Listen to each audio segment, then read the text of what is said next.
الحمدللہ رب العالمین والصلاة والسلام علی رسولہ الکریم اما بعد فاعوذ باللہ من الشیطان الرجیم بسم اللہ الرحمن الرحیم قال اللہ تبارک و تعالی فی القرآن المجید والفرقان الحمید فلولا نفر من کل فرقۃ منہم طائفۃ لیتفقہوا فی الدین ولینذروا قومہم اذا رجعوا الیہم لعلہم یحذرون۔ سے ایک جماعت ہو جو دین کا علم سیکھیں اور دوسروں کو جا کر پھر سکھائیں، اس امید پر کہ وہ جہنم سے بچ سکیں۔ تو اگر ہم اس دین کی سمجھ یا دین کی طلب کو چھوڑ دیں، دین کی طرف نہ آئیں، تو ہماری جو دنیا ہے یہ بھی برباد ہے، ہماری آخرت بھی برباد ہے۔ دین کے اندر، دینی علوم کے اندر ہمارا حصہ ہونا لازمی ہے۔ تو اس طرح فہم دین کو سمجھنے کی تین صورتیں ہیں۔ پہلی چیز کہ ہم خود عالم دین بنیں، اور دوسری چیز کہ کسی عالم دین کے پاس جا کر ہم دین کی جو سمجھ ہے وہ حاصل کریں، دین کے مسائل سمجھیں، اور تیسری چیز وہ ان پہلی دونوں چیزوں سے اہم ہے کہ جو سنا ہے، جو پڑھا ہے، ہم ان پہ عمل کریں۔ پہلی چیز کہ ہم خود عالم دین بن جائیں، دین کا علم سیکھنے کے لیے اپنے آپ کو دین پہ وقف کر دیں، مدرسے میں جا کر باقاعدہ طور پہ دینی علوم حاصل کریں، قرآن و حدیث کا جو علم ہے اس کو ترجمہ کے ساتھ پڑھیں۔ اس پر بہت بڑی فضیلت ہے۔ قال رسول اللہ صلی اللہ علیہ وآلہ وسلم، رسول اللہ صلی اللہ علیہ وآلہ وسلم نے فرمایا، جو علم دین کے راستے پر چلا اس کے لیے جنت کا راستہ آسان کر دیا جاتا ہے۔ جو علم دین کے راستے پہ چلا وہ جنت کے راستے پہ چلا، بہت بڑی فضیلت۔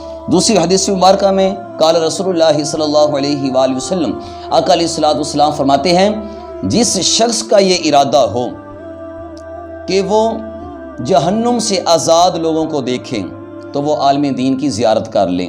عالم دین کی زیارت کرے گا تو یہ وہ لوگ ہیں جن کو اللہ نے جہنم سے بری و ذمہ فرما دیا ہے۔ پھر عالم دین کی یہ فضیلت کہ اگر کوئی طالب علم دین سیکھنے کے لیے گھر سے نکلتا ہے، ہر قدم پر 1000 سال کی عبادت لکھی جاتی ہے۔ جتنے قدم اس کے اٹھتے ہیں علم دین کی طلب کے لیے، اتنے سال کی عبادت لکھی جاتی ہے، اور ہر قدم کے بدلے جنت میں ایک شہر بنایا جاتا ہے۔ ایک قدم پر ایک شہر بنتا ہے، متعدد قدم ہیں، اتنے شہر جنت کے اندر بنائے جاتے ہیں۔ بہت بڑی فضیلت یہ، اللہ اکبر۔ پھر جو طالب علم زمین پر چلتا ہے اس کے لیے زمین بھی بخشش کی دعا کرتی ہے، اور وہ اس حال میں شام کرتا ہے کہ بخشا جاتا ہے۔ ایک عالم دین شیطان پر 1000 عبادت گزار بندوں سے بھی وزنی ہے۔ تو یہ پہلی ذمہ داری تھی کہ ہم دین کا علم خود سیکھیں۔ دوسری چیز ہے کہ ہم دین کا علم سیکھ نہیں سکتے، لیکن دین کا علم سیکھنے والوں کے پاس بیٹھ کر کچھ دین کے مسائل سمجھ کے اس پہ عمل کریں۔ تو یہ دوسری چیز ہے جو ہماری ذمہ داری بنتی ہے۔ تو اس پر قال رسول اللہ صلی اللہ علیہ وآلہ وسلم، رسول اللہ صلی اللہ علیہ وآلہ وسلم نے ارشاد فرمایا، عالم دین کے پاس ایک گھڑی بیٹھنا 1000 سال کی عبادت سے زیادہ اللہ کو محبوب ہے۔ اللہ اکبر۔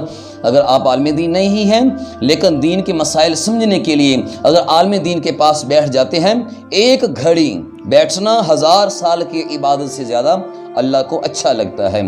پھر عالم دین زمین پہ اللہ کی دلیل ہوتا ہے۔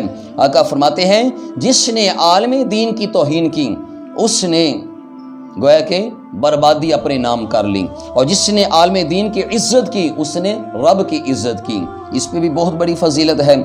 اور دوسری حدیث مبارکہ میں آقا فرماتے ہیں، مسلم شریف میں حدیث مبارکہ ہے، قال رسول اللہ صلی اللہ علیہ وآلہ وسلم، رسول اللہ صلی اللہ علیہ وآلہ وسلم فرماتے ہیں، میری امت کے کچھ لوگ جو ایک جگہ پہ اکٹھے ہو جائیں، دین کا علم بتانے کے لیے، سیکھنے کے لیے، کچھ مسائل دوسروں کو ڈسکس کرنے کے لیے، تو اللہ تعالیٰ کا قرآن اس میں پڑھا جائے، درس دیا جائے، ان لوگوں کے دلوں پہ اطمینان نازل ہوتا ہے، سکون نازل ہوتا ہے، رحمت ان کو ڈھانپ لیتی ہے، اور وہ اتنے معزز لوگ ہیں اللہ کے نزدیک کہ اللہ کے فرشتے آ کر ان کا طواف کرتے ہیں۔ اللہ اکبر۔ طواف معزز چیز کا کیا جاتا ہے۔ تو اسی طرح وہ مجلس کے لوگ جہاں پہ قرآن پاک کا درس دیا جا رہا ہے، دین کی باتیں سمجھائی جا رہی ہیں، مسائل دین سمجھائے جا رہے ہیں، وہ اتنی معزز مجلس ہے کہ اللہ کے فرشتے اس مجلس کا آ کر طواف کرتے ہیں۔ اللہ تعالیٰ فرشتوں کے سامنے ہر ایک کا نام لیتا ہے، دیکھو میرا فلاں بندہ، دیکھو دین کا علم سیکھنے میں سکھانے میں مصروف ہے۔ اللہ تعالیٰ بھی فرشتوں کے سامنے فخر فرماتا ہے۔ تو اس قدر اس کا بھی اجر ہے کہ ہم علم دین اگر پڑھ نہیں سکے لیکن عالم دین کے پاس بیٹھ کر دین کے مسائل سے آگاہی حاصل کریں۔ اور تیسری چیز ہے کہ جو پڑھا ہے یا جو سنا ہے اس پہ عمل کریں، یہ سب سے اہم بات ہے۔ رسول کریم صلی اللہ علیہ وآلہ وسلم نے فرمایا، اللہ تعالیٰ اس بندے کو خوش رکھے جس نے میرے دین کی بات کو سنا، پھر یاد کر لیا اور اس پہ عمل کر لیا اور دوسروں تک پہنچا دیا۔